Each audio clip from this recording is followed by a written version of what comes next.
திருச்சி மற்றும் நெல்லை மாவட்ட நிர்வாகிகளோடு அதிமுக பொதுச் செயலாளர் எடப்பாடி பழனிசாமி முக்கிய ஆலோசனை மேற்கொண்டு வருவதை தற்போதைய அண்மை செய்தியாக பார்த்துக் கொண்டிருக்கின்றோம்.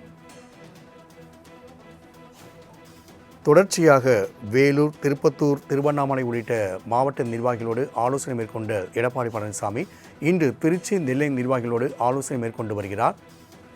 கூடுதல் விவரணை செய்தியாளர் ராஜேஷ் வழங்க கேட்கலாம். ராஜேஷ், இன்று அதிமுகவின் பொதுச் செயலாளர் எடப்பாடி பழனிசாமி திருச்சி மற்றும் நெல்லை நிர்வாகிகளோடு ஆலோசனை மேற்கொள்வதாக கூறப்படுகிறது. கூடுதல் விவரங்கள்.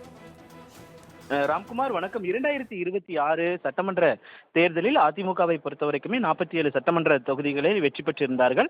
அதில் ஒரு சில சட்டமன்ற உறுப்பினர்கள் தங்களுடைய பதவியை ராஜினாமா செய்து தமிழக வெற்றி கழகத்தில் இணைந்திருக்கக்கூடிய சூழ்நிலையில் கட்சியினுடைய அடுத்த கட்ட நடவடிக்கைகள் என்ன, கட்சியை எவ்வாறு பலப்படுத்துவது உள்ளிட்டவைகள் குறித்து தொடர்ச்சியான ஆலோசனையை அதிமுகவின் பொதுச் செயலாளர் எடப்பாடி கே பழனிசாமி சென்னையில் இருக்கக்கூடிய அதிமுகவின் தலைமை அலுவலகத்தில் மேற்கொண்டு வருகிறார். குறிப்பாக நேற்றைய தினத்தில் வேலூர், திருப்பத்தூர், ராணிப்பேட்டை உள்ளிட்ட பல்வேறு மாவட்டங்களை சேர்ந்த நிர்வாகிகளோடு ஆலோசனை நடத்தியிருந்தார். திருவள்ளூர் மாவட்ட நிர்வாகிகளோடு ஆலோசனை நடத்தியிருந்தார்.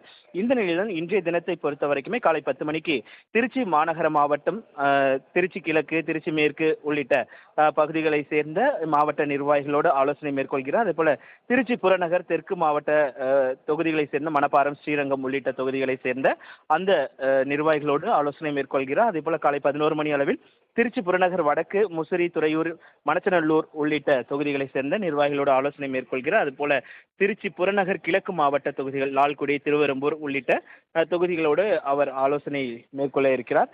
அதே போல திருச்சி மாவட்டத்தில் இருக்கக்கூடிய ஒரே ஒரு சட்டமன்ற தொகுதி லால்குடியில் மட்டும் அதிமுக வெற்றி பெற்றிருந்தது. அதன் சட்டமன்ற உறுப்பினராக லீமா ரோஸ் மார்டின் இருக்கிறார். அவர் இந்த கூட்டத்தில் பங்கேற்றிருக்கிறார். குறிப்பாக திருச்சியை பொறுத்த வரைக்குமே மாவட்ட செயலாளர்களாக இருந்தவர்கள் தமிழக வெற்றி கழகத்தில் இணைந்திருக்கிறார்கள். சீனிவாசன், ஜோதி, பரஞ்சோதி உள்ளிட்ட பாக்குமார் உள்ளிட்டோர் எல்லாம் சென்றிருக்கக்கூடிய சூழ்நிலையில் தற்பொழுது திருச்சியினுடைய நிர்வாகிகளுக்கு ஊக்கமளிக்கக்கூடிய வகையில் அவர் ஆலோசனையை மேற்கொண்டிருக்கிறார்.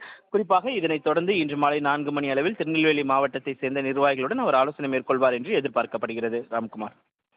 ராஜேஷ், தகவலுக்கு நன்றி.